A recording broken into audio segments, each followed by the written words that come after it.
오늘 말씀은 요한계시록 6장 12절로 17절 말씀을 통해서 누가 능히 서리요 라는 제목으로 은혜를 나누고자 합니다. 자, 우리 옆에 분한테 한번 인사 나누겠습니다. 예수 이름으로 사랑하고 축복합니다. 네, 그래요. 우리는 요한계시록을 통해서 은혜를 받고 있습니다. 요한계시록은 종말의 내용을 일부 포함하고 있지만 결국 종말의 그런 책이라기보다는 복음의 책이에요.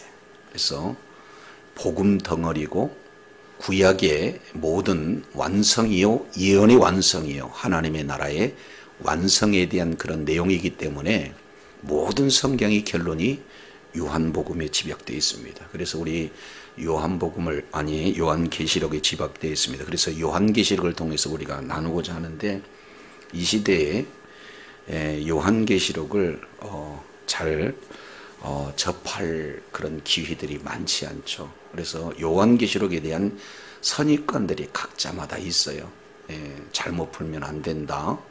그리고 계시록에 나타나는 그런 재앙들이 너무 무섭다. 이런 선입관 때문에 이렇게 잘 접할 수 없는 그런 내용들이 되다 보니까 이단들이 이 요한계시록을 우리만 풀 수 있다라고 아주 호도하고 있는 그런 내용이에요. 그래서 이제는 하나님께서 계시해 주신 만큼 열어주신 만큼 우리가 요한계시록 하나하나 한 절 한 절을 살펴보고 있는데 요한계시록 전체 내용을 계시하고 있는 1장 전체 선언과 1장 1절에 그리고 1장 2절에 요한계시록 전체 내용을 두 핵심 단어로 요약을 진행을 하고 결국에 요한계시록을 접하는 자에게 주어지는 복이 무엇인가 그리고 그 이후에 요한 사도를 통해서 계시하신 예수님의 모습이 어떠한가 그리고 이 내용을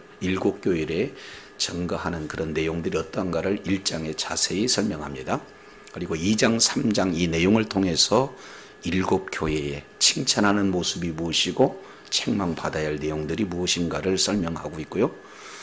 그리고 4장 그리고 5장 이 내용은 이제는 상황이 하나님 나라의 상황에서 정말로 창조주 되시는 바로 성부 하나님에 대한 찬양과 5장에서 성자 예수님에 대한 구속 사역에 대한 찬양이 이루어져서 온 우주 만물의 근원이 바로 하나님 나라의 보좌로부터 진행이 되어야 된다는 사실이 공개되었습니다. 이제 마지막 시대에 그러면 어떻게 펼쳐진가 하는 내용의 두 가지 단어를 우리는 살펴볼 수 있습니다. 첫 번째 종말이라는 단어 그리고 두 번째 말일이라는 단어 이거 혼동하면 안 돼요. 그래서 종말은 성경적인 측면으로 본다면 예수님이 오셨던 초림부터 예수님이 다시 오실 재림까지를 종말이라고 그래요. 세상 사람들이 아우 이게 말세가 됐네 그 얘기는 세상의 끝자락을 얘기하는 거고 바로 주님의 재림을 얘기하는 말세라는 의미가 같이 함의되어 있습니다. 그래서 종말은 넓은 의미고 말일, 말세 이 내용은 바로 주님이 재림하기 직전에 대한 내용이에요. 따라서 계시록은 그때 예수님이 오실 그 상황만을 말씀하고 있는 것이 아니라 초림부터 재림까지에 대한 내용을 담고 있으므로 오늘 저와 여러분에게 반드시 필요한 내용을 요한계시록을 통해서 보여주고 계시다는 사실을 기억하시 바랍니다. 아멘. 그래서 일부 잘못된 종말론자리 말세에만 치우쳐가지고 우리들에게 두려움을 안겨다주고 뭔가 사람들에게 잘못 행위를 진행함으로 천국관을 잘못 심어주는 그런 내용에 미혹돼서는 안 돼요. 그 중에 이제 요한계시록은 7자에 대한 내용을 잘 이렇게 설명하고 있습니다. 그래서 요한 복음을 기록했던 요한 사도가 요한복음에서 7이라는 숫자를 강조했고 요한계시록은 더욱더 7이라는 숫자를 많이 사용해서 무려 20회 이상에 대한 7자에 대한 내용을 가지고 설명하고 있어요. 그 중에 요한계시록 전체의 뼈대가 될 수 있는 4번의 7자를 우리가 살펴보면 요한계시록은 복잡한 것 같으나 결국에 복잡하지 않는 그런 내용들을 가지고 있죠. 그래서 2장 3장 내용은 7교회, 한번 따라하겠습니다. 7교회. 그리고 6장 7장 8장 이 내용은 7인, 다시 한번 7인 시작. 그리고 8장 9장 이 내용은 7나팔. 그리고 15장 16장 이 내용은 7대접. 그래서 7교회, 7인, 7나팔, 7대접, 777 이 내용이 전체적인 내용의 구조가 됩니다. 그 중에 가장 중요하다고 할 수 있는 첫 번째 인, 이 내용을 가지고 우리가 지금까지 살펴봤죠. 그래서 첫 번째 인, 두 번째 인, 세 번째 인, 네 번째 인 이 내용은 바로 뭐가 등장하냐면은 말이 네 색깔을 가지고 있는 말이 등장한다. 그래서 이 말에 대한 정체를 우리가 어떻게 해석을 해야 될 것인가 하는 부분에 대해서 수많은 목회자와 학자들이 오랜 기간 논쟁을 하고 있는데 성경은 성경에서 해석을 하고 있어요. 특히 계시록에서는 무려 20회를 걸쳐서 성경의 가장 중요한 내용을 해석을 해주고 있습니다. 그 중에 6장 8절 내용을 보면 네 말에 대한 이름이 최초로 거론이 돼요. 따라서 이 이름을 청망생 말에 대한 이름을 사망이다 라고 얘기하는 것은 사망은 인격이 아니라 나타나는 현상을 말씀하고 있죠. 그래서 결국에 네 말 앞자만 따서 힘불검청, 한번 따라하겠습니다. 힘불검청. 네 마리의 말이 나와서 첫째, 둘째, 셋째, 넷째 인을 떼시면서 공개하는 그런 내용을 통해서 봤더니 마치 흰말 그러면은 예수님처럼 비슷하게 이렇게 진행한 그런 어떤 내용을 들어서 흰말은 적그리스도다, 내지는 하얀색이니까 예수 그리스도다라고 오랫동안 많은 신학자와 목회자들 사이에서 해석을 달리하는데 내용을 봤더니 흰불검청 이 내용은 인격이 아니라 현상이다. 따라서 흰말 이 내용은 바로 복음의 승리를 말씀하고 있습니다. 그래서 흰말은 예수님도 아니요 적그리스도 아니요 복음의 승리다. 이 내용은 그간의 수많은 학자들 내용에서 주장하고 있는 그런 내용이고 그 부분을 우리는 그대로 받아들입니다.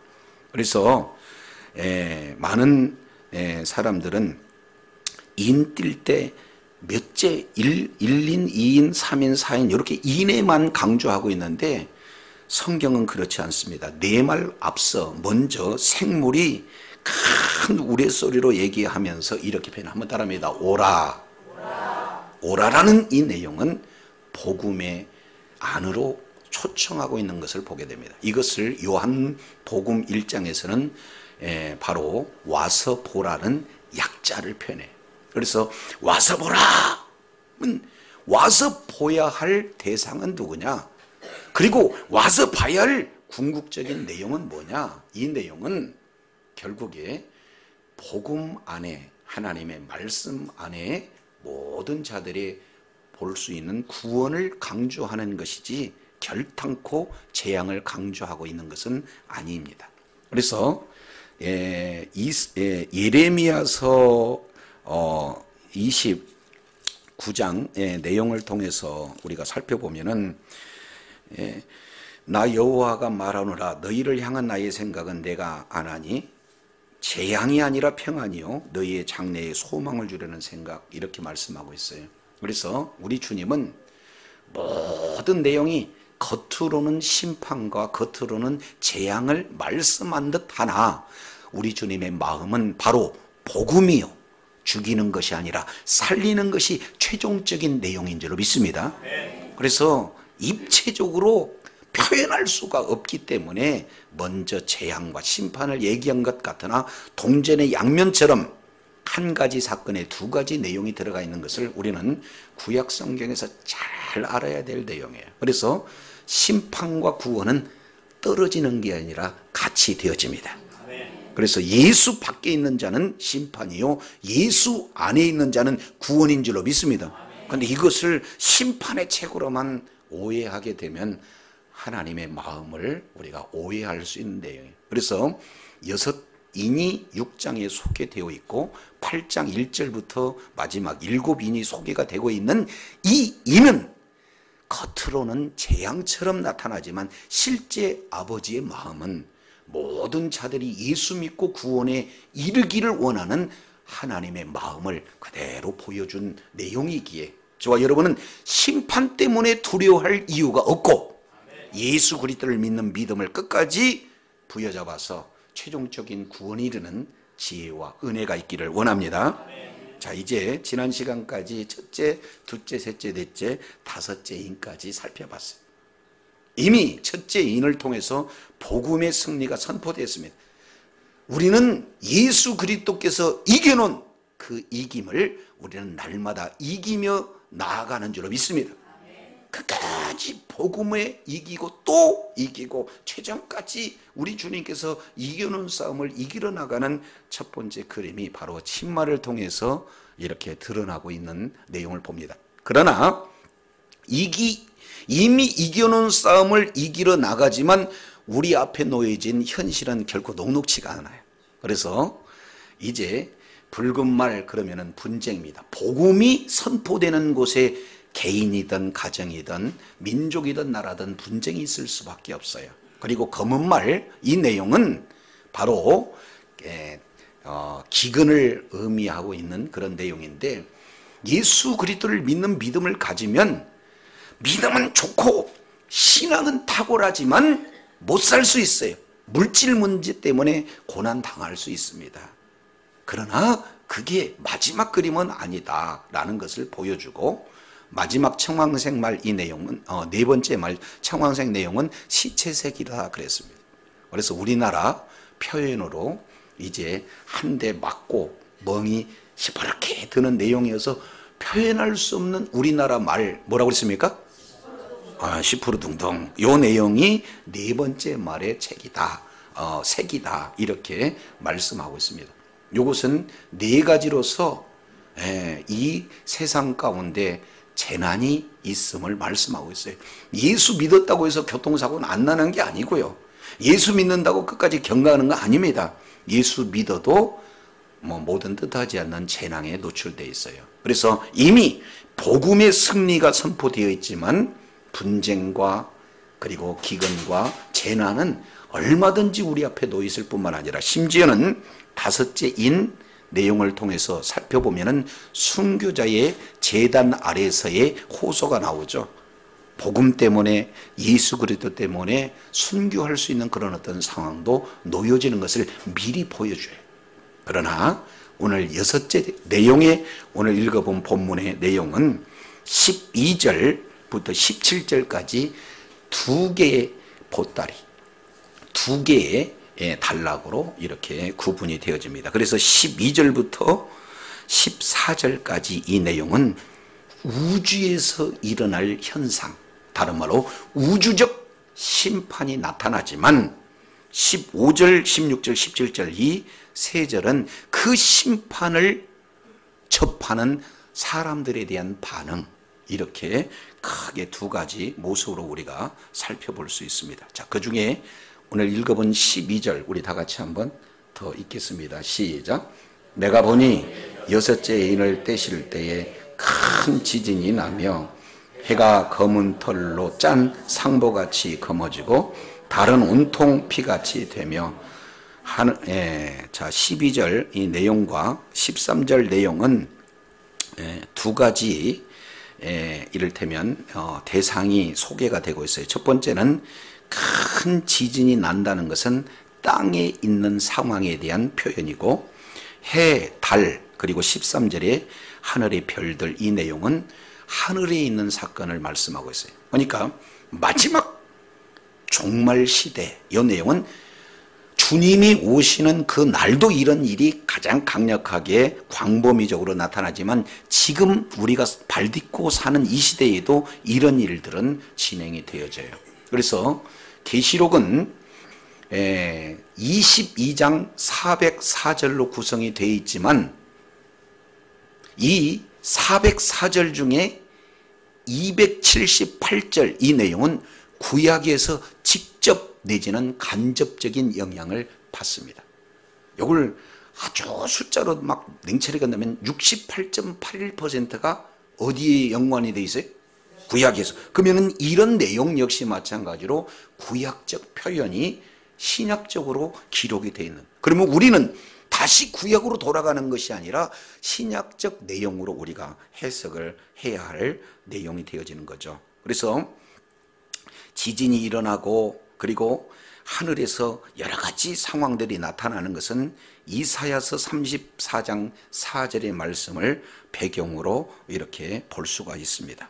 이 내용을 예수님께서 소계시록으로 말씀하는 마태복음 24장에서도 이 말씀을 그대로 기록하고 있죠. 자, 이제 두 가지입니다. 첫 번째 나타나는 내용이 큰 지진이 나며, 자, 옆에 분한테 한번 인사 나누겠습니다. 지진이 일어난답니다. 예, 지진, 이 내용은 구약에서 그냥 땅 갈라지고 그런 내용이 아니라 구약에서 지진 그러면은요, 하나님께서 선지자를 통해서 심판하는 하나의 의미가 그 속에 들어가 있어요. 그러니까 지진 그러면 심판, 또 하나의 의미는 지진 그러면 하나님의 임재, 이 내용을 말씀하고 있어요. 그리고 예수 그리스도의 초림과 재림 사이에 더 나가서 예수님이 재림 직전에 광범위적으로 나타나는 것이 뭐냐? 지진 문제예요. 그래서 세대주의라고 종말론을 잘못 해석하는 그런 내용에는 흰말 시대, 검정말 시대, 붉은말 시대, 검정말 시대, 청황색말 시대 이렇게 엉터리로 해석하고 있는데 이렇게 단락단락 나눠지는 것이 아니라 초림부터 재림까지 지진은 있을 수 있어요. 자, 혹시 이 가운데 지진을 경험하신 분들 혹시 계시나요? 저는 센 지진은 아니고 아주 미약한 지진만 해봤는데 그게 아마 30년 전에 있었던 내용이에요. 그냥 잠깐 땅이 흔들리는 그 수준을 느꼈는데도 막 이를테면 가다가도 뭘 보냐면 천장을 혹시 떨어지지 않을까. 그게 되게 무섭습니다. 포항에 친척을 두거나 포항에 아는 사람들, 그분들, 우리나라에도 아주 이를테면 미약하게나마 지진이 임했잖아요. 근데 지금까지도 복구가 완전히 안 됐어요. 그러니까 지진에 대한 내용을 한번 경험해 본 사람은 그 공포는 너무 오래 지속됩니다. 근데 포항이나 아니면 일본, 세계에서 일어나는 곳곳에서 나는 그 대지진, 이것과 비교할 수 없는, 한번 따라하겠습니다. 큰 지진. 네, 이 내용은 큰 하나님의 심판이요. 그 심판에 대한 내용의 근원은 바로 우리 하나님이다 하는 내용을 말씀하고 있어요. 이 땅은 지진으로 완전히 없어지는 것이 이 우리가 밟고 사는 내용. 이것을 문자적으로 진이 일어나네 하는 그 내용이 아니라 이 땅이 없어진다는 그 속에 의도하고자 하는 하나님의 내용은, 저도 여러분도 지금 하나님의 나라를 입술로 고백하고 하나님의 나라를 소망하지만 어떤 의미에서는 저와 여러분의 마음이 어디에 더 많이 집중되어 있을 수 있을까요? 땅에 대한 소망. 여기에서 집 사고 잘 살고 좀 더 잘 살아서 후손에게 이렇게 윤택한 그런 행복한 생활을 할 수 있도록 좀 남겨주고, 이런 것들이 많은 사람들이 관심 아니겠습니까? 근데 정확하게 우리 주님이 마지막 그림을 저와 여러분에게 보여준 것은 이 땅에 소망 두지 마라. 이 땅의 모든 삶의 기반이 되어지는 이 땅은 지진으로 없어진다 하는 그 그림을 보여준다면, 저와 여러분은 끝끝내 우리가 가져야 할 소망은 이 땅에 관심을 두고 이 땅에 목적 삼고 이 땅의 것을 전부로 알고 신앙생활하는 그런 자는 어리석은 자리죠. 그래서 저와 여러분은 하나님 나라의 소망을 가지고 우리가 재물을 쌓더라도 하나님의 소망 가운데 있어야 될 줄로 믿습니다. 여기 지진을 통해서 저와 여러분에게 말씀하고자 하는 내용이에요. 두 번째, 해, 달, 별들, 이건 하늘의 상황입니다.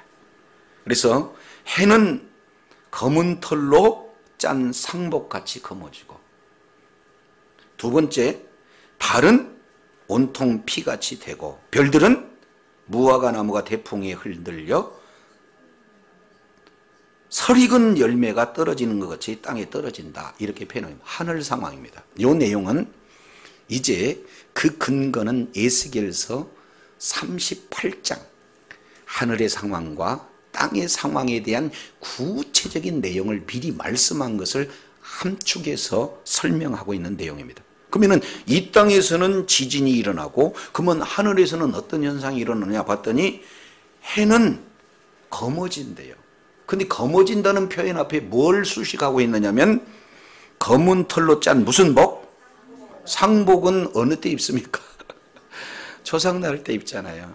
그 얘기는 하나님의 피조의 세계, 하나님은 창조하시고 창조된 그 피조물 이 자체의 결국이 바로 검어진다, 슬픔으로 쌓인다, 애통으로 쌓인다. 이 내용은 최종적인 심판을 향한 모든 사람들이 보는 관점을 그대로 표현하고 있어요. 이 세상은 영원할 것 같아도 마지막 때가 되어지면 검어진다는 것 기억하시 바랍니다. 두 번째, 달은 피같이 돼요. 이것도 똑같은 내용이 되어집니다. 피조물에 대한 최종적인 상태를 설명하고 있고요. 그리고 하늘의 별들이 땅에 떨어져 이렇게 흔들려서 떨어진다. 이 표현은 제가 이 표현을 제대로 한번 이해해 보려고 했는데 영화 중에 혹시 검색해서 한번 이렇게 보셔요. 딥 임팩트라고. 그 내용은 어떤 내용이냐면 마지막 종말에 대한 것을 사람의 시각으로, 성경적인 내용이 아니고 사람의 시각으로 한번 이렇게 그렸는데 너무 세부적인 내용까지 잘 그려놨습니다. 이제 마지막 시대가 되어서 운석이 지구하고 충돌을 하게 되는데 운석이 떨어지게 되면은 그때 떨어지는 내용으로 어떻게 쓰나미가 이루어지고 그때 나타나는 분진으로 어떻게 이 세상이 되며 지진으로 나타나서 삶의 모습이 정황이 어떤가, 이런 내용 하나하나를 너무나 자세히 구체적으로 표현해 주는 그런 내용인데 사실은 운석 하나 떨어짐으로 지구가 멸망된다는 스토리거든요. 근데 오늘 이 내용을 보니까 운석이 떨어져요? 별들이 떨어져요? 별들이 떨어진다. 이것은 마지막 이 지구의 종말론적 모습을 보여주는 그림이에요. 그러면은 별이 떨어졌다 그러면은 산산조각 나겠죠. 이 지구 그 개념의 내용을 보면. 근데 표현 자체가 재미있게 표현됐습니다. 무화과 나무가 어떻게 흔들려? 태풍이라는 것은 아주 그냥 태풍과 같은 그런 바람 아니에요? 뭐 우리나라에도 무화과 나무 산지 가서 보면은 무화과 나무를 익히 볼 수가 있어요. 조그만한 주먹만한 크기의 무화과인데 거기 달려져 있는 꼭지는 어떻게 되나요? 매달리는 그 부위는 약해요. 그러니까 그거 손으로 이렇게 건들기만 해도 떨어지면. 그런데 태풍에 이게 불었다 그러면 여기 남아들 것이 없죠. 하늘에 과학자들이 천체를 연구하는 분들의 논문들 내용을 보면은 아직도 숫자를 셀 수가 없어요. 그만큼 별들이 많은데 그냥 우수수 이렇게 떨어진다는 거예요. 하나님이 말씀으로 창조한 우주의 세계가 마지막 완전히 없어지는 장면을 이렇게 그려요. 이 내용을 두 가지로 표현해보면 첫째는 이 지상에서 나타나는 현상과 둘째는 하늘에서 나타나는 현상을 이렇게 12절, 13절 표현하고 있습니다. 근데 이 성경을 기록하고 있는 히브리인들, 이스라엘 사람들은 동사민족이.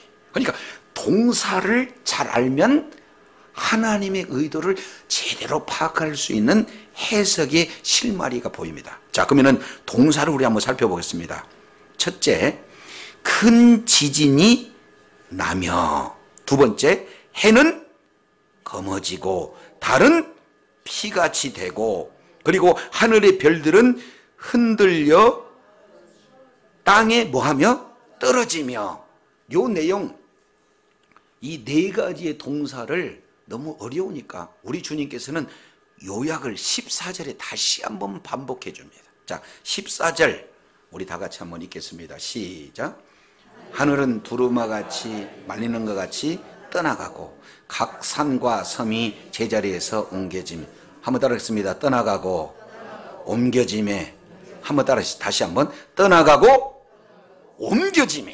이 두 단어에 또 앞자만 따서 본다면, 그러니까 하늘은 떠나가고 이 땅 대표되는 산과 섬은 옮겨지고, 이런 내용입니다. 자, 이제 저를 보세요.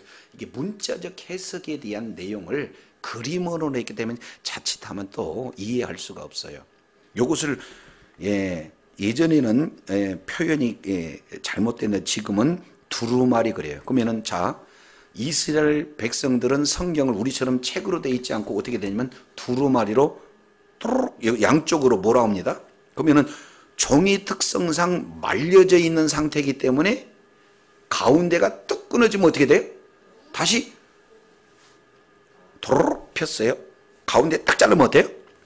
도로록 말려요. 그러니까 하나님의 나라가 그냥 도로록 말린 것처럼 그 광활한 하나님의 나라가 도로록 말려서 없어진다 그 말이에요.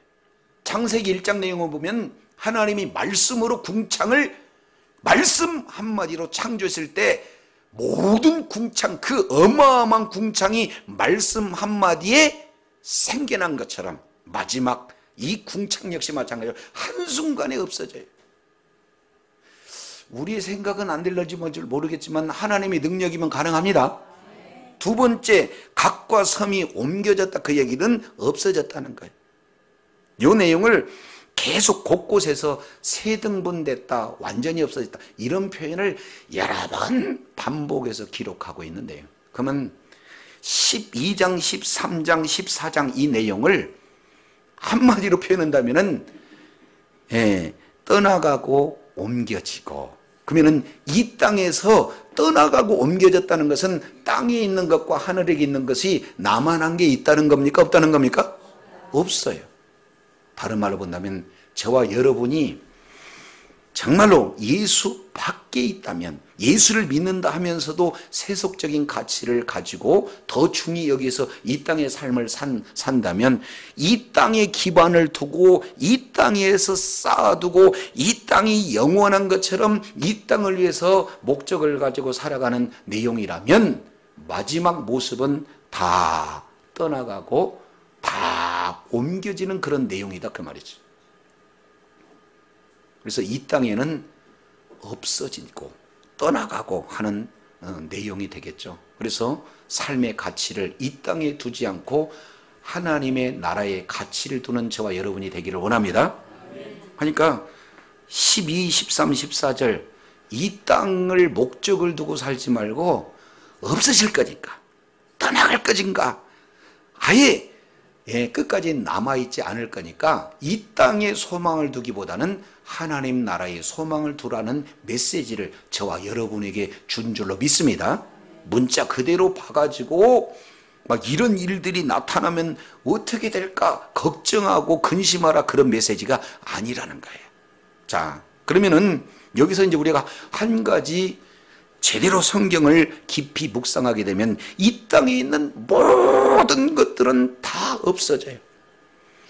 꽃은 피고 그 화려함이 많은 것 같지만 이 땅에 꽃은 없어지고 풀은 사라지만 영원한 것이 있는데 그게 하나님의 말씀인 줄로 믿습니다. 그러니까 우리는 없어져야 될 것에 소망과 없어져야 될 것에 대한 그 기반을 두고 세우는 어리석은 자가 아니라 영원히 영존하는 말씀 토대 위에, 예수 그리스도 토대 위에 모든 것을 세우는 그런 자가 지혜로운 자인 줄로 믿습니다. 그러면은 이 내용에 대한 부분을 계시록 21장에 조금 더 말씀을 하고 있어요. 자, 계시록 21장을 우리 한번 잠깐 보고 다시 넘어오겠습니다. 계시록 21장 마지막 없어지는데 그 보면 어떻게 해요? 이런 의문이 있을 수 있잖아요. 그래서 계시록 21장 1절 2절 또 내가 새 하늘과 새 땅을 보니 처음 하늘과 처음 땅이 뭐했고? 자, 옆에 분한테 한번 얘기하겠습니다. 이 땅과 하늘 없어진다네요. 시작. 그럼 이 땅에 우리가 무엇을 세우는다는 것은 어리석은 내용이잖아요. 그런데 이 없어졌고라는 내용이 바로 하나님의 의도된 단어입니다. 자, 손을 한번 이렇게 펼쳐보세요. 왜 그러냐면 좀 유치하지만 손이 기억한다는 것은, 우리 몸이 기억한다면 오랫동안 기억하기 위해서요. 자, 하나는 창조하다. 창조된 내용이 없어진다. 예, 이것은 창세기 1장 1절을 말씀하는 거고, 이것은 계시록 21장 2절을 말씀해서 창조라는 단어와 없어지다는 단어가 서로 짝이에요. 자, 이 내용을 보면 베레시트 바라 엘로임 에트 하샤마임 웨트 하아레츠 이렇게 표현해요. 그러면 여기에서 바라라는 단어는 창조하다는 겁니다. 이 내용을 조금 더 깊이 보게 되면은 무에서 유를 창조하는 하나님의 능력, 이 부분들을 말씀하고 있어요. 우리 주님은 이 세상을 창조할 때 말씀으로 창조하시는 줄로 믿습니다. 뭐 만들어서 하는 게 아니라 없는 곳에서 있게 하는 하나님의 그 능력을 맨 먼저 기록하고 있어요. 근데 이 내용을 다스리고 정복하라고 하나님의 형상과 모양으로 창조된 인간들이 죄를 지음으로 말미암아 점점 이 다스릴 이 온 우주 만물은 이제는 더 이상 죄악으로 관영했기 때문에, 가득 찼기 때문에 심판받을 수밖에 없는데, 최종적으로 만드신 하나님께서 마무리를 지는 장면 한 단어가 없어졌고, 한번 따라합니다. 없어졌고. 요걸 히브리 헬라어 단어로 본다면은 바로 아펠산이다. 단어. 빠라 아펠산. 창조되다, 없어지다. 요게 창세기부터 계시록까지 쫙 연결되는 핵심 단어예요. 그래서 처음 하늘 처음 땅은 없어지고 바다도 다시 있지 아니하라가 온 우주 마지막에 적용되는 단어예요. 그러면 우리는 어떻게 해요?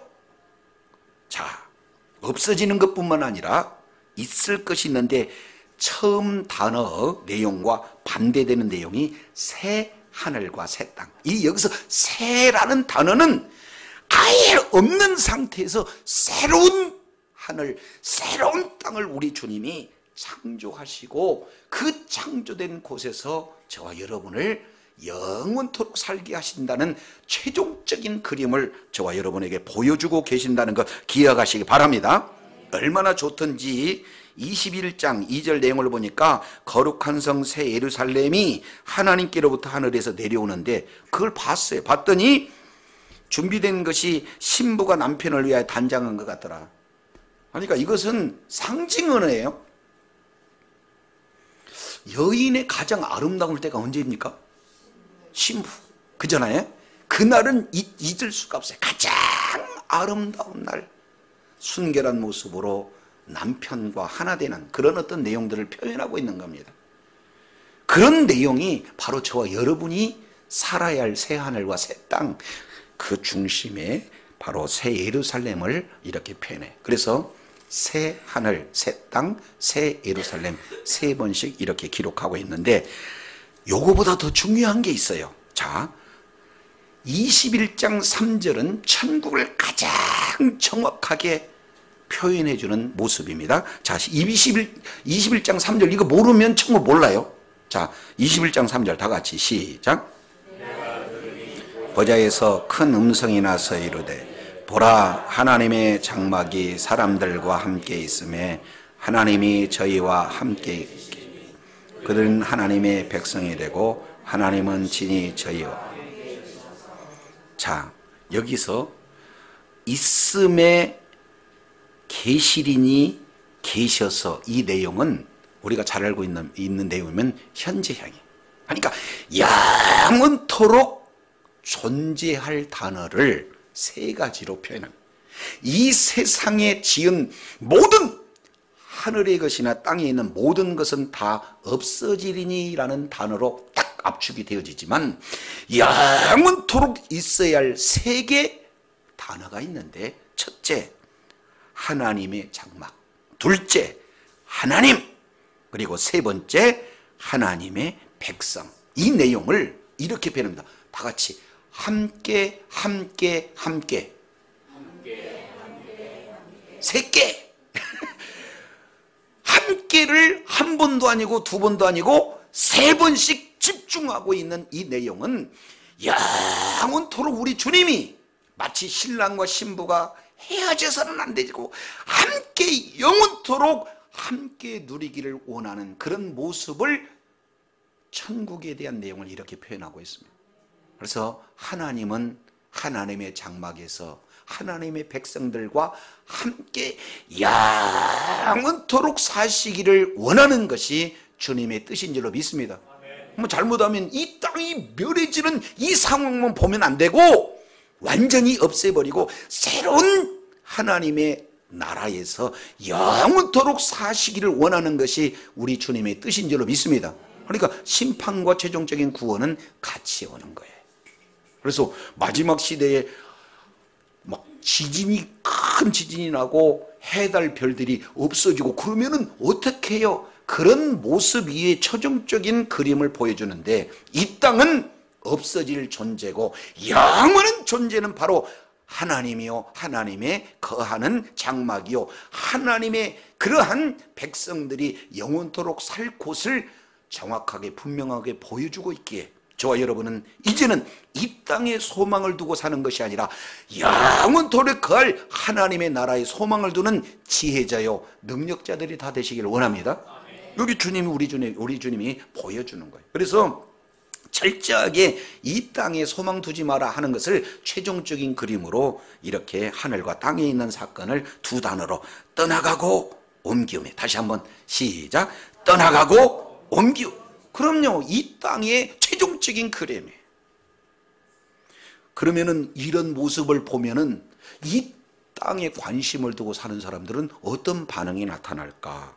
자, 15절, 6장 15절 우리 한번 읽어보겠습니다. 시작. 땅의 임금들과 왕족들과 장군들과 부한 자들과 강한 자들과 모든 종과 자유인이 굴과 산들의 바위 틈에 숨어. 그럼 많은 사람들은 지금 뭐 하고 있어요? 네, 숨어 있어요. 돈 많은 사람들은 어디에 숨냐면은 지금 미국에서는 화성 가겠다고. 실제로 그래요. 네, 이미 다 끝났습니다. 그러니까 화성에 가서 숨어 있다 할지라도, 아니면 해저 도시에 가서 숨어 있다 하더라도 성경은 이렇게 얘기해요. 끄집어 내린다고, 끄집어 올린다고. 그러니까 결국에 하나님의 심판에서 숨을 곳은 그곳 아무것도 없는 줄로 깨달으시길 바랍니다. 이사야서 2장 전체 내용은 여호와의 날 종말 때를 설명하고 있어요. 그 이사야서 2장 19절 그리고 21절 이 내용을 보면은 도망가야 하나님의 손안이다 라는 내용을 지금 계시록에서 그냥 새롭게 나온 게 아니라 이미 구약 성경은 이렇게 표현하고 있고, 시편 139편 7절 내지 8절 이 내용을 통해서 보면은 어디로 피한다 할지라도 하나님의 손에서 피할 자가 없다라고 이미 성경은 말씀하고 있어요.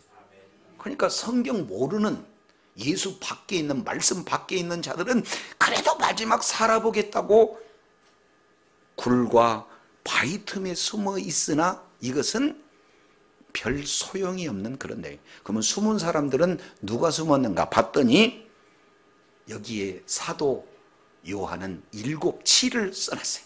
그러니까 7부류의 사람들이 그렇게 숨는다. 그 얘기는 꼭 7입니까? 7은 완전수이기 때문에 완전한 모든 말씀에 떠난 모든 사람, 한 사람도 예 없이 모든 사람들이 이렇게 그 진노를 피하기 위해서 숨는다는 겁니까? 너무 길게 하니까 아다르게. 예. 7부류 모든 인류 전체는 예수 밖에 있는 사람은 숨어요. 그래서 사도 요한은 기가 막힌 표현을 앞에다가 한자를 더 덧붙였습니다. 임금들, 왕, 장군, 부자, 강한 자, 그리고 종, 자유인 이렇게 하는 게 아니라 그 앞에 뭘 붙여놨어요? 땅에. 그 얘기는 장소적 개념이 아니다 그 말이에요. 땅의 반대말은 하늘에. 그러니까 땅의 그 얘기는 땅의 소망을 가지고 땅의 모든 것을 기반을 두고 땅에 있는 모든 것이 그들의 삶의 목적이 되어서 사는 그 사람들. 다른 말로 본다면 예수 밖에 있는 7가지 부류의 사람, 하나님 밖에 있는 7가지 부류의 사람, 말씀 밖에 있는 7부류의 모든 사람들이 최종적으로는 어떻게든 숨어보려고 애를 쓴다는 그 그림을 가지고 있어요. 그러나 성경은 하나님의 진노 앞에 그 누구도 피할 수 없다는 사실을 계속적으로 말씀하고 있다는 거 기억하시기 바랍니다. 그러면은 유일하게 피할 곳이 성경은 또 뭐라고 표현해요? 성경에 보니까 우리가 이제 계시록 13장에도 이렇게 나오고 12장에 특히 12장에 나오는데 우리 주님은요 이스라엘 백성들을 독수리의 날개로 업어 이렇게 표현해요. 그러니까 가장 안전한 곳은 바로 주님의 품인 줄로 믿습니다. 이 지구상에 막 지진이 나고 막 전쟁이 일어나고 사람들이 죽고 그런 상황에서 애들이 가장 안전한 곳은 어머니의 품인 것처럼 저와 여러분들이 가장 하나님의 보호를 받을 수 있는 그 내용은 하나님의 품인 줄로 믿습니다. 이걸 모르니까 불신자들은 어떻게 하면 바위 위에 굴에 숨어보려고 애를 쓰는데 저와 여러분들은 이미 예수 그리스도를 믿는 믿음을 가진 저와 여러분은 주님의 품 안에 완전하게 영원토록 보호되고 있다는 거 기억하시 바랍니다. 예, 예수 피가 없으면은 예수 그리스도를 믿는 믿음이 없으면은 어떻게든지 구원이 없거든요. 그래서 땅에 있는 7부류의 사람, 이것을 조금 더 자세히 보면은 첫째 이렇게 표현합니다. 땅의 임금들, 그 얘기는 최고의 권력자들을 얘기해요. 왕족들은 그 다음 서열들을 얘기하는 거고 장군들은 이건 군권을 가지고 있어요. 그러면 세 가지 임금, 왕족, 장군 이 내용은 세상의 권력을 가지고 세상의 그 권력을 가지고 이 세상을 기반으로 해서 기펼고 사는 요즘으로 표현하면 갑 중에 갑이에요. 근데 그런 자들도 마지막에 뭐예요? 그럼요. 근데 때로는 우리가 권력을 얻기 위해서 얼마나 많은 시간 투자를 하는지 몰라요. 두 번째, 부자, 강한 자들. 이 내용은 어떤 분이 그래요? 대통령은 우리나라에서 5년밖에 안 돼 권력. 근데 재벌 총수는 사실은 영원한 왕이요. 돈의 힘이 어마어마합니다. 그런데 그렇게 많은 돈을 가졌다 할지라도 세상의 권력을 가졌다 하더라도 나중에 피할 곳은 굴과 산 바위 틈뿐이 없어요. 여기 종, 이것은 가장 미천한 자, 여기서 자유자는 보통 사람들. 그러니까 아주 신분적으로 낮은 사람이나 보통 사람이나 최고의 권력을 가지고 있던 아니면 물질의 권력을 가지고 있던 모든 자들 어떤 사람도 예의 없이 모두가 다 최종적인 그림은 하나님의 진노의 그날 그 진노에 무서워서 숨을 그런 어떤 내용뿐이 없다. 이 내용을 아주 극명하게 보여줘요. 그래서 더 절망적인 내용이 16절입니다. 자, 16절 한번 보실까요? 시작. 산들과 바위 위에 말하되 우리 위에 떨어져 보호자의 앉으신 이의 얼굴에서와 그 어린 양의 진노에서 우리를 가리라. 우리 주님을 보면은 그렇게 무섭습니까? 어린 양 그러면 무서워요? 근데 죄 지은 사람도 되게 무서워. 저도 밖에 나가면은 사람들이 예전에는 좀 그런 분들이 안 했는데 가서 제가 웃고 있으면은 목사님 같아요 그래. 근데 제 아이를 혼낼 때는 제 모습이 어떨까요? 무서워요? 목사인데? 저는 아이들을 훈계할 때 이렇게 인상 쓰지 않고 웃으면서 훈계합니다. 얘야, 지금 내가 웃고 있더라도 잠시 후에는 웃는 모습으로 얼마나 저렇게도 잔인할 수 있구나 하는 것이 보여진다. 마음 준비 잘해라. 웃어요. 잘못하면 훈계해야죠. 그러나 감정이 섞이면 안 되기에 기도하고 충분히 왜 맞아야 되는지 이유 설명. 혼내려고 설득하는 기간이 1시간은 넘어. 맞아야 되겠지? 아니요, 맞기 싫어. 아니 이렇게 잘못하면은 계속 용서해 주면은 똑같은 일을 할 텐데 혼내야 되지 않니? 막 설득해. 그러면 나중에 최종적으로 맞겠습니다. 그래? 그러면 이제 협상 몇 대부터 맞겠다. 그러면 이제 기도하고 혼내는데 진짜 웃으면서 혼내. 아픈 건 되게 아픔. 평상시의 내용이나 혼낼 때의 내용은 거의 웃는 내용인데 애들은 웃는 모습이 공포예요. 근데 평상시 얼굴은 공포 아닙니다. 왜 그렇습니까? 죄를 지은 자는 맞아야 할 그런 어떤 체벌의 그런 어떤 내용이라면 되게 웃어도 무섭게 보이는 거거든. 어린 양을 봤을 때 저와 여러분은 예수 그리스도의 보혈로 우리들의 모든 죄 문제가 해결된 줄로 믿습니다. 예수 그리스도를 믿는 믿음이 있는 한 그래요. 그러니까 우리는 예수님 봤을 때 안 무서워. 너무 자애로우신 분이. 근데 마지막 심판 때 판사들이 막 울그락불그락 하면서 심판하지 않잖아요. 있는 평온한 모습을 가지고 피고에게는 종신형을 선고하느라 인상 안 쓰거든요.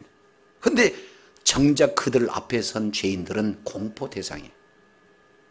예수님의 모습은 한결같이 자애로우시고 은혜로우시고 노하기를 더디하신 예수님의 모습이지만 마지막 그들의 내용은 너무 처절합니다. 그래서 그들의 소원은 딱 한 가지, 한 번에 죽었으면 좋겠다. 그러니까 결국에는 모든 생사화복을 주관하시는 주님께 의지하는 게 아니라 이 땅 살면서 그들이 의지하는 내용이 뭐냐면은 산에서 제사하고 그리고 구리에서 바위 틈에서 제사했던 그런 성향들이 남아서 마지막 끝까지 바위야 나를 덮어서 한순간에 목숨 좀 끊어달라고 애원하는 내용입니다. 저와 여러분은 우리가 물질이 아니에요. 하나님의 형상과 하나님의 모양대로 지음을 받은 존재이기에 사람은 영적인 존재가 된다는 사실을 기억하시 바랍니다. 우리 육신은 육이다 할지라도 우리 육은 다시 흙으로 돌아가요.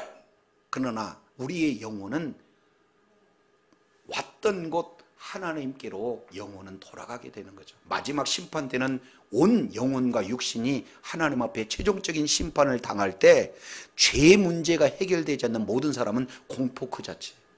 그래서 죽을 수가 없어요. 예수 믿는 사람도 영원토록 살고 예수 안 믿는 사람도 영원토록 사는데 어디에서 사느냐? 지옥불에서 영원한 고통 가운데 쉼없이 지옥불에서 사느냐? 아니면 영원히 함께 그냥 마치 허니문 기간의 그 행복함과 그러한 좋은 그런 어떤 환경 속에서 영원토록 사느냐, 이 내용만 달려질 뿐이에요. 저와 여러분은 어찌됐든 예수 그리스도를 믿는 믿음 잃지 않고 끝까지 끝까지 믿는 믿음을 지킴으로 말미암아 최종적인 하나님 나라에서 영원한 축복을 누리는 자리에 있긴 합니다. 그래서 누가 우리를 가려주랴 이렇게 오고 17절 다 같이 한번 읽습니다. 시작.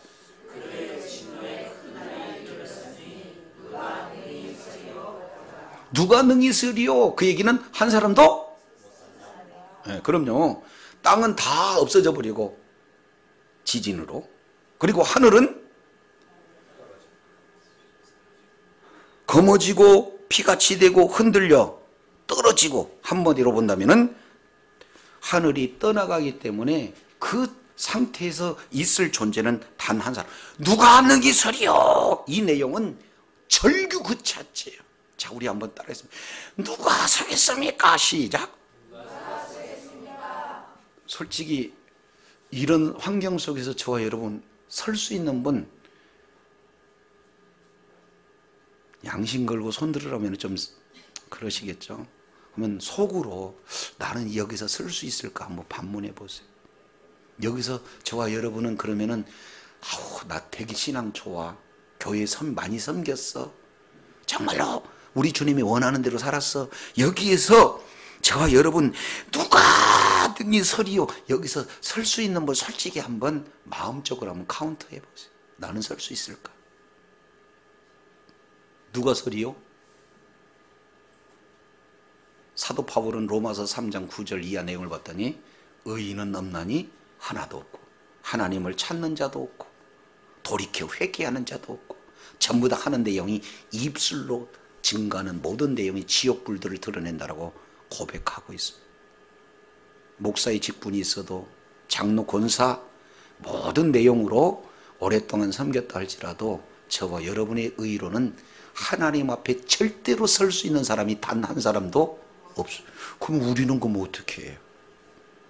그래서 계시록에는 가장 중요한 덕목보다 우리가 모르니까 미리 성경에서 누군지는 모르는데 누가 서리요? 라고 질문하잖아요. 의문을 갖잖아요. 그러면 의문을 갖는 것에 대한 답변은 우리 주님이 하셔요. 그러면 누가 서는가 봤더니 7장 9절에 서는 사람들이 나타났습니다. 자, 7장 9절. 자, 7장 9절 우리 한번 읽습니다. 시작. 이일 후에 내가 보니 각 족속과 나라와 백성과 방언에서 아무도 등이 셀 수 없는 큰 무리가 나와 흰 옷을 입고 손에 종려나무를 들고 보좌 앞과 어린 양 앞에서 모아서, 이때는 그냥 읽은 게 아니라 서서라고 읽어야 된다 그 말이에요. 누가 능히 서리요? 그랬더니 서는 사람들의 그림을 너무나 분명하게 보여줬어요. 그러면은 선 사람들이 누군가? 둘이서 떠는 사람들은 7부류의 땅에 목적을 두고 땅에 기반을 두고 땅을 소망하며 살아갔던 모든 사람들은 두려워 떠는데, 반대적인 내용으로 봤더니 9절에 우리 주님은 너무나도 세심하게 세밀한 부분에 이렇게 말씀을 하고 있어요. 이를 내가 보니 각 나라, 족속, 백성, 방언 몇입니까? 4예요. 이 성경의 숫자 4라는 것은 동서남북 모든 곳에 어떤 나라든 무슨 언어를 쓴든 모든 사람 한 사람도 빠짐없이 우리 주님이 서게 하겠다, 하나님 앞에. 아멘이시죠? 근데 이렇게 서는 사람이 누구냐? 두 가지 정보를 제공하고 있어요. 첫째, 흰 옷을 입는 자. 두 번째, 손에 종려나무를 가진 자만이 하나님 앞에 설 수 있습니다. 아니 그러면 또 질문해야 되잖아요. 흰옷 그랬더니 여기 흰옷 입은 몇 분밖에 안 되네. 그러면 흰옷 입어야 우리 주님 앞에 선다는 그 흰옷이라는 의미가 뭘까? 그냥 종말론자들 나와서 보면은 전부 다 여러분 흰옷 입고 나와야 돼요. 목사님도 흰옷 입고 구두도 흰 구두 신고. 여기서 희다라는 의미를 우리 자의적으로 해석할 수 없도록 성경은 답을 해놨어요. 그러면 흰 옷이 뭐요?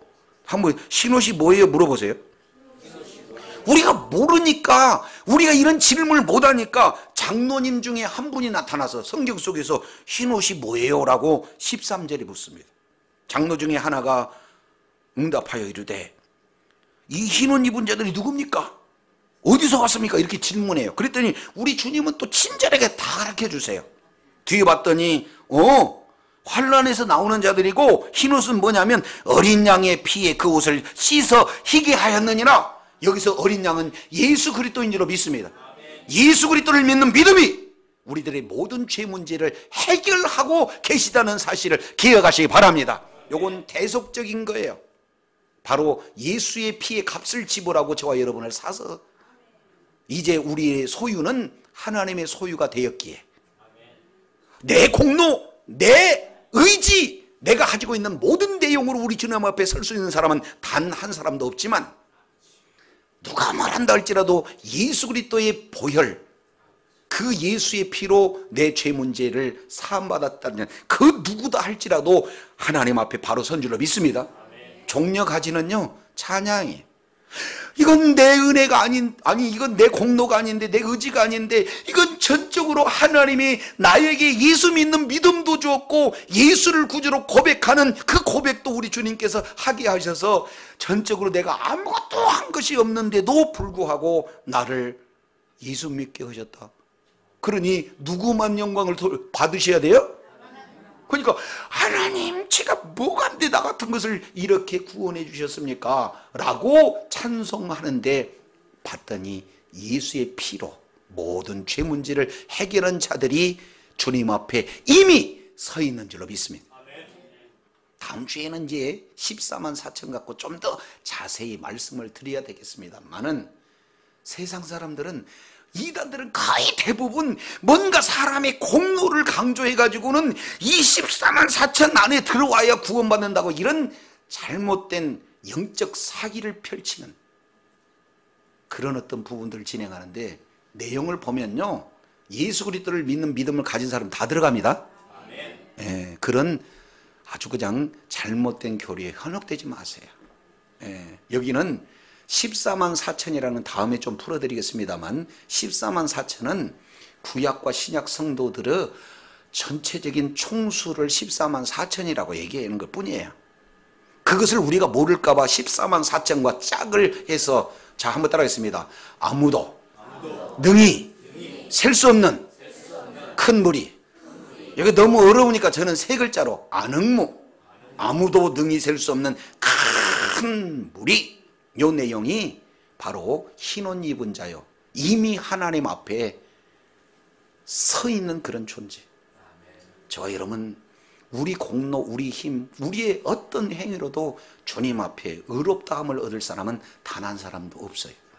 오직 예수 그리스도를 믿는 믿음으로 우리 주님 앞에 서 있는 줄로 깨달으시기 바랍니다.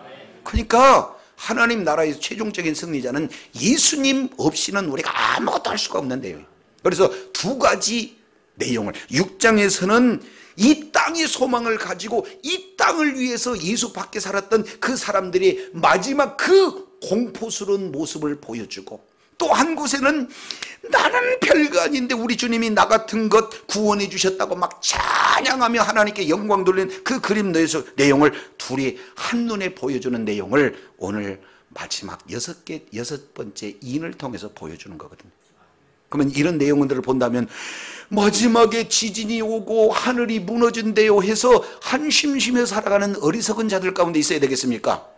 우리는 이해할 수 없어도, 하나님은 이해할 수 없다 할지라도 홍해를 갈라서 이스라엘 백성들을 출애굽시켰던 하나님의 능력과 권세라면 마지막 이 불 타고 있는 그 속에서 우리를 하나님의 능력으로 완전하게 이끌어내실 능력이, 그런 지혜가 우리 주님에게 있다, 이 사실을 믿고 마지막에 얻게 된다 할지라도 우리는 최종적인 그림은 주님 앞에 선다, 이런 기쁨과 소망을 가져야 되겠습니까? 예수 믿는 것이 얼마나 대단하고 얼마나 축복인지 몰라요. 그래서 계시록을 그때 그 상황이 어려운 종말론을 끌어다가 현재 상황 이제 어디도 지진 났지 어디도 전쟁 났지 해가지고 현재 상황에서 저와 여러분을 공포 속으로 몰아듣는 어리석은 그런 해석이 아니라, 지금 이때 우리가 가지 어려운 힘든 일이 있다 할지라도 예수 그리스도를 믿는 믿음이 우리에게 소망이요 비전이라는 사실을 깨닫고 오늘 하루 삶 속에서 정말로 예수님 믿는 믿음이 저와 여러분에게 아주 충만한 믿음으로 와 있기를 원합니다. 그리고 예수 그리스도를 믿는 믿음을 가지고 날마다 주님 주신 기쁨으로 살아가시기를 원합니다. 그러면 하나님의 보호와 하나님의 공급하심은 주님 오시는 그때까지 이상 없어요.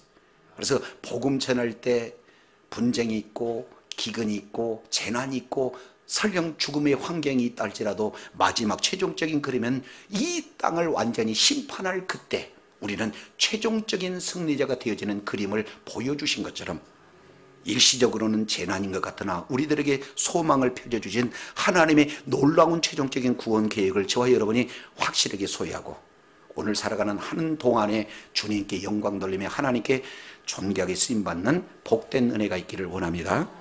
기도하시겠습니다. 하나님 아버지 감사합니다. 오늘도 주님의 은혜로 이제 6번째 인을 통해서 아버지께서 주시고자 하는 의도는 바로 고통이 아니라 소망임을 다시 한번 일깨워 주신 것 감사합니다. 하늘과 땅이 온데간데 없이 없어지는 그때에 이 땅을 기간으로 이 땅을 소망을 두고 살아갔던 많은 사람들은 두려움에 떨려 그때 단 일시에 죽기를 희망하는 모습이지만 흰 옷 입은 자, 종려남을 가진 자, 바로 예수 그리스도를 믿는 믿음을 가진 자들은 구원해 주신 주님을 찬양하며 주님께 영광 돌리는 축제의 시간이 된다는 사실을 다시 한번 일깨워 주신 것 감사합니다. 처음 시작하시는 우리 주님께서 창조하시고 마지막 단어 없어지고라는 내용을 통해서 이제 새로운 하나님의 나라의 그 세계의 주인공이 되어 하나님 나라의 기업을 상속자로 받는 축복의 자녀들, 능력자들이 이 땅에 살아가면서도 하나님의 나라의 기업을 누릴 뿐만 아니라 그날 주님이 오시는 그때에도 주님이 주신 하나님의 나라의 놀라운 그런 주인공들이 되어 아버지께 영광 돌리는 복이 있게 하여 주옵소서. 예수 그리스도 이름으로 기도드립니다. 아멘.